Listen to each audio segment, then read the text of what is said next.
Detroit land yachts ruled the roads in the 50s and 60s, and if you want a modern Luxo barge, one that can haul the whole family, tow a boat, and cruise to the cabin hands-free, it's still Detroit's game. To find the best full-size luxury SUV, we gathered a Lincoln Navigator, a Cadillac Escalade, and a Jeep Grand Wagoneer for a pure Michigan comparison test. I'm Eric Tingwall, Testing Director with MotorTrend, and I'm joined by Frank Marcus, Technical Director. And Eric, you are so right. This doesn't get more pure Michigan than this one. These cars and their predecessors were all designed and developed in Michigan. And the folks who did that work had mansions in Oakland County, making that like the #2 most affluent county in Michigan. But they all have places up north, which they drive these to.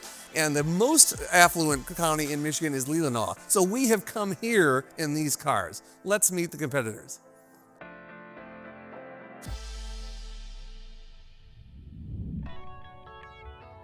The Cadillac Escalade looks as menacing as ever thanks to a mid-cycle refresh that updates the front end with tall, vertical lighting elements. The real draw, though, is the interior, where designers lavished attention on the materials of this top Sport Platinum model, with striking wood trim, rich quilted leather, and a lower dash wrapped in textured upholstery. The main infotainment display stretches 55 inches, and there's a new 11-inch screen sprouting from the center console to handle climate and seat settings. GM's excellent hands-free Super Cruise system is standard across the lineup, and Sport Platinums include a 36-speaker AKG sound system and power opening and closing doors that elevate the experience. Mechanically, the 2025 Escalade is identical to last year's model. GM's venerable small block V8 makes the least power of the trio with 420 horsepower, and it needs 6.2 seconds to hit 60 miles per hour. But it compensates by making the most noise. The engine is paired with a 10-speed automatic and optional 4-wheel drive in our test car, which rides on air springs, magnetic ride control dampers, and the optional $1,800 24-inch wheels. At $125,020 as tested, the Escalade is the most expensive SUV in the test. People tend to think Cadillac invented the full-size luxury SUV, but the Lincoln Navigator blazed the trail in 1998, a year ahead of the Escalade. The OG now enters its 5th generation for 2025 with a new exterior design that recycles only the door panels from the last gen and introduces a clamshell tailgate. As with the Cadillac, the interior gets the more dramatic makeover. The Navigator's pillar-to-pillar screen measures 48 inches, making it smaller than the Cadillac's, but the differences go far beyond size. Where the Escalade screen stacks right in front of the driver, Lincoln designers opened up the Navigator's cabin by pushing their screen away from occupants and placing it at the base of the windshield. The Lincoln Digital Experience, as it's called, is controlled through an 11.1-inch screen that's placed low enough that it's almost entirely out of your peripheral vision. Our Black Label test car also includes a 30-way driver seat, 28-way passenger seat, a 28-speaker Revel audio system, Blue Cruise hands-free driving, and the ability to perfume the cabin with scents called Mystic Forest, Violet Cashmere, and Ozonic Azure. While this is a new generation of Navigator, there's nothing in the way of news on the powertrain and chassis front. The twin-turbo V6 carries over from last year's Navigator with an unchanged 440 horsepower. Working through a 10-speed automatic and 4-wheel drive, it's good for a 5.1-second 0-60 dash. Adaptive dampers come standard, but air springs aren't even an option, making this the only entrant with steel coil springs. And while 24-inch wheels are available for almost $3,000, this one rides on the standard 22-inch wheels. As it sits here, it costs $120,490. Jeep introduced the Grand Wagoneer for 2022 and hasn't yet given it a mid-cycle refresh, making this the oldest design in the test. But don't count it out. It enters the comparison as MotorTrend's top pick in the segment, and with plenty to recommend it. The Grand Wagoneer is the longest, widest, and with its air springs hiked to their highest setting, tallest in the test, which pays off in second and third row space. It can also tow up to 9,810 pounds, half a ton more than the Lincoln and a full ton more than the Cadillac. While it lacks the dash-spanning screens of the competition, the Jeep has no shortage of digital real estate, with 4 individual displays up front. And screen-averse buyers will appreciate that the Jeep has a huge array of traditional off-screen buttons. Feature highlights include 20-way front seats, hands-free active driving assist, a cooler in the front console, and a cabin camera system for checking in on the kids. Even without a comprehensive refresh, the Wagoneer does get better for 2025 with a 30 horsepower bump for its twin-turbo inline-6 engine. The smooth and strong powerhouse now makes a whopping 540 horsepower, giving the Jeep a commanding advantage in straight-line performance. The heaviest vehicle in this comparison test, at 6,282 pounds, the Jeep sprints to 60 in 4.6 seconds. Torque is dispatched to all 4 wheels through an 8-speed automatic, and the body rides on air springs, electronically adjustable dampers, and 22-inch wheels, which is as large as they come from the factory. Our Grand Wagoneer Series 3 Obsidian checks in as the most affordable vehicle in this test at $119,290.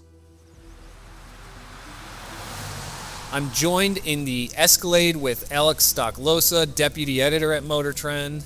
This Escalade to me is the sportiest of the trio by quite a large margin.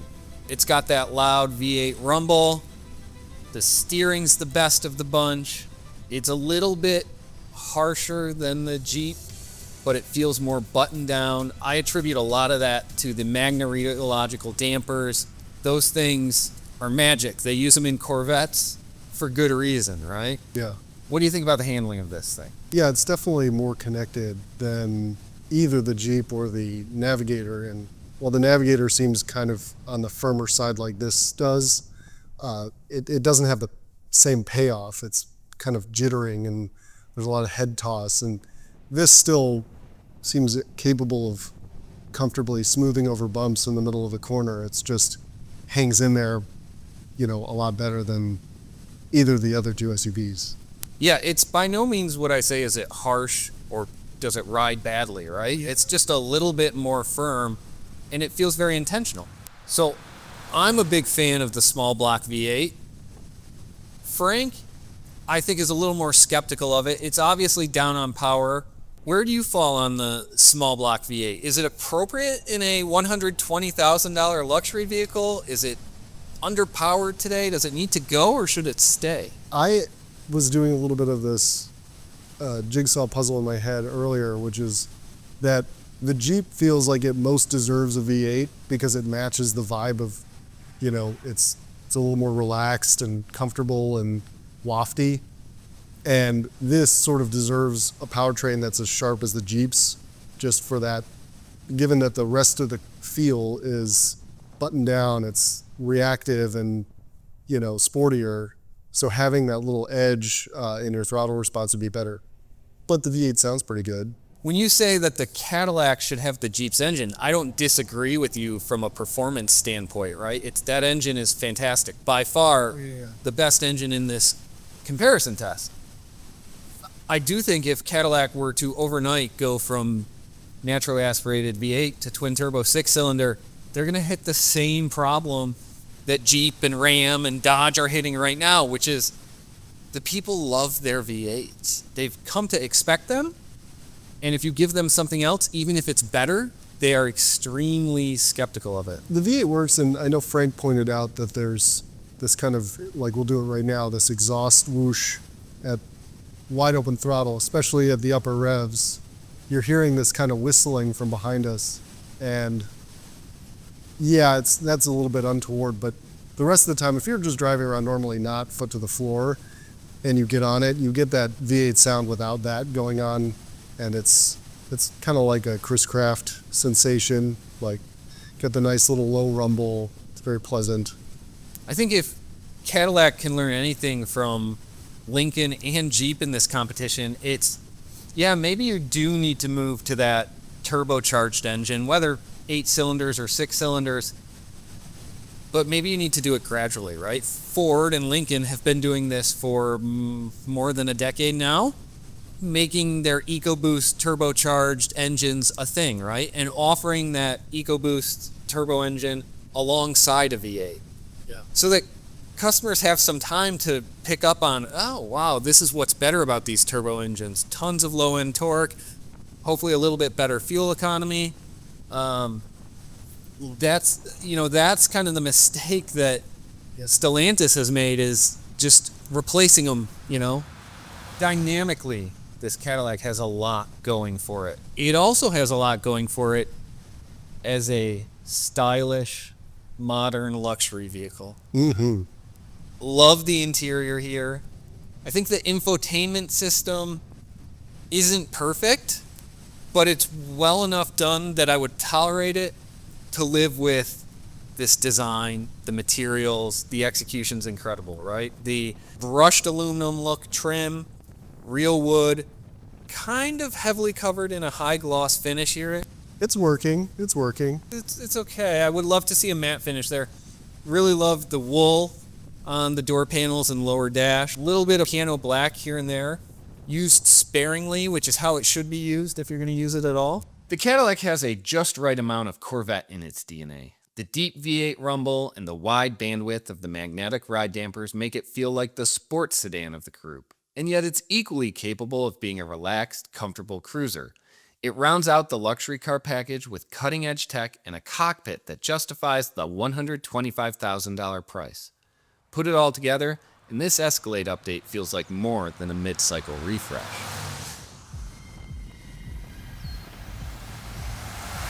Frank, what do you think about the interior of this Grand Wagoneer? Well, it is flawless in terms of materials. There's nowhere I can feel, okay, maybe in the bottom of the side bins here is some plastic, but it's soft touch and wrapped and stitched and sewed pretty much everywhere. And you can't say that about the Lincoln, and even the Cadillac has a few hard plastic bits. They're hidden, they're down low, but nevertheless, that is a difference that sets this vehicle apart. Yes, although the Cadillac distracts the eye and the finger with its brilliance in the stuff that's up above. I mean, that is the most wow interior.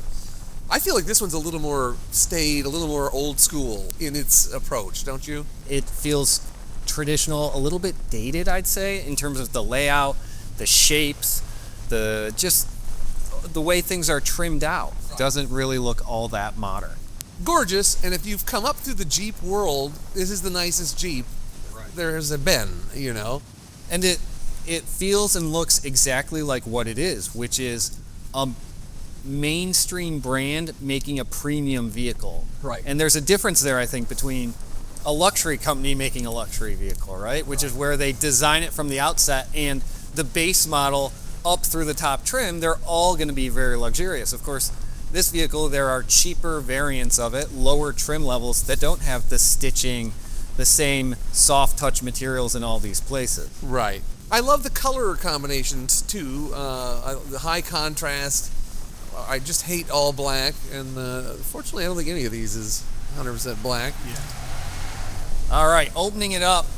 This is the high output inline 6 twin turbo 3 liters 540 horsepower. That's up from 510 horsepower last year. This engine has been criticized and kind of, saddled with that it's responsible for the death of the Hemi V8. I actually quite like this engine. What do you think about it? It does make more sense on an efficiency standpoint. An inline 6 is the inherently smoothest choice of any of these engines in this competition, and sure enough, it is very smooth. It is quieter to me than the others, partly because they just chose not to pipe in a bunch of engine noise in the speakers. Yeah, I, especially in this application, have no complaints about the way this engine sounds. No, or runs. It's spectacular. Yeah, it's a luxury vehicle. It should be smooth. It should be torquey at a low end.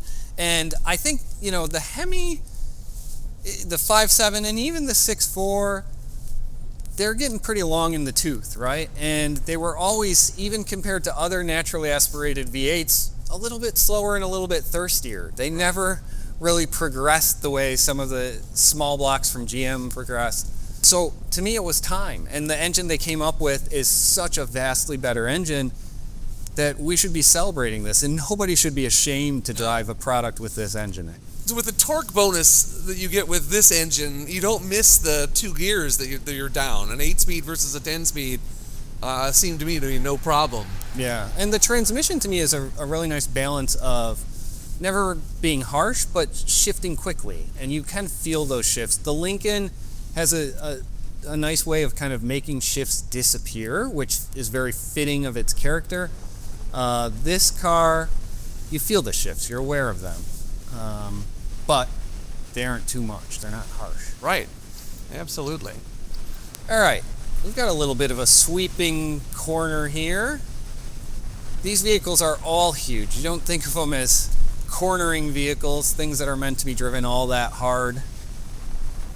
The Jeep, to me, is the one that's kind of most balanced, right? And splits its time between being soft, luxurious, isolating a little bit, and yet also feeling fairly composed through corners. I did notice when you switch back to auto, on the straightaways you do feel a little bit more wafting or float, but when you're turning or braking, it pins that stuff down pretty well. Size-wise, I mean, this one is the longest and widest. Yeah, and I like the rear seat entertainment system in this one the best just because of the options, right? It gives you Amazon Prime and Netflix, kind of the obvious default choices that you would think anybody would have to have. Right. You do not have to bring in a device with an HDMI output to enjoy the screens, which it seems to use this front passenger screen, for example, you do kind of need to bring something in. Yeah, that front passenger screen is a little bit weird to me. It's kind of angled such that it catches outside sunlight and glare. It always feels dim no matter how bright you turn it up.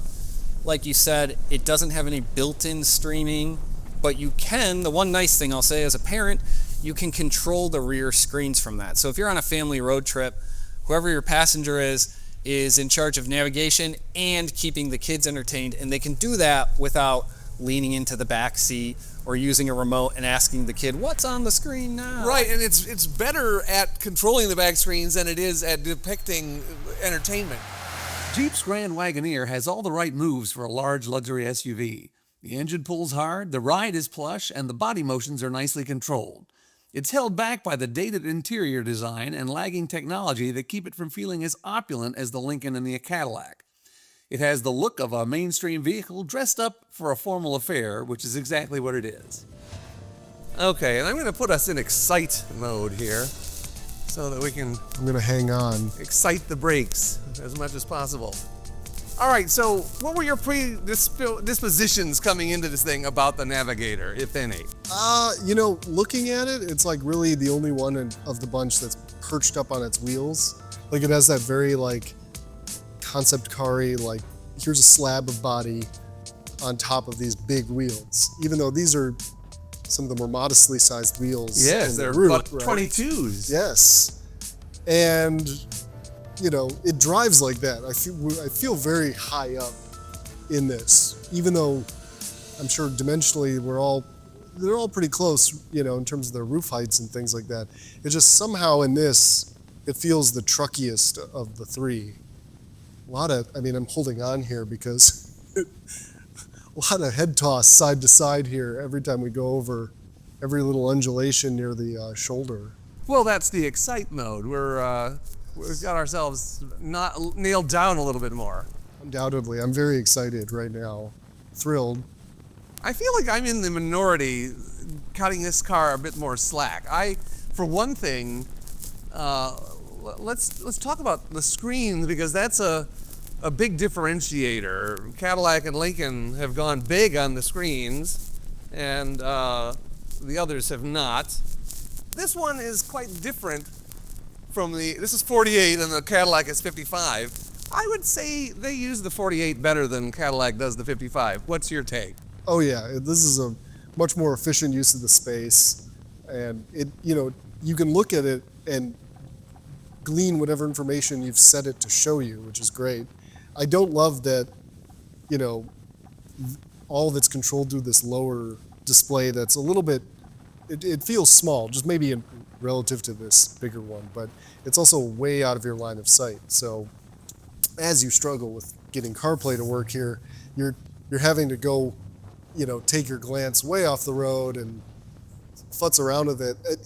The way it works though is really, really good. I think it's surprisingly easy to jump in and start setting everything up and using it because of the way they prompt you on the screen and how those little steering wheel buttons kind of come to life.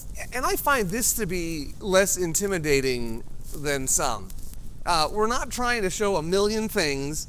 You can pick 3 of 5 options for the screens over there, or you can turn them off in calm mode. Also, I feel like we have yet to take the opportunity to investigate rejuvenate mode in this car. Yes, there's a rejuvenate mode that is only when you're parked and outdoors because the engine has to run. It rolls the seat back and it plays some nice Zen music and it sprays some nice the perfume and it does all this stuff. Yeah, I mean, I certainly would need a little bit of rejuvenation after, say, a fast drive in this car just because of the bumpy factor. The handling seems fine, like it kind of hangs in there.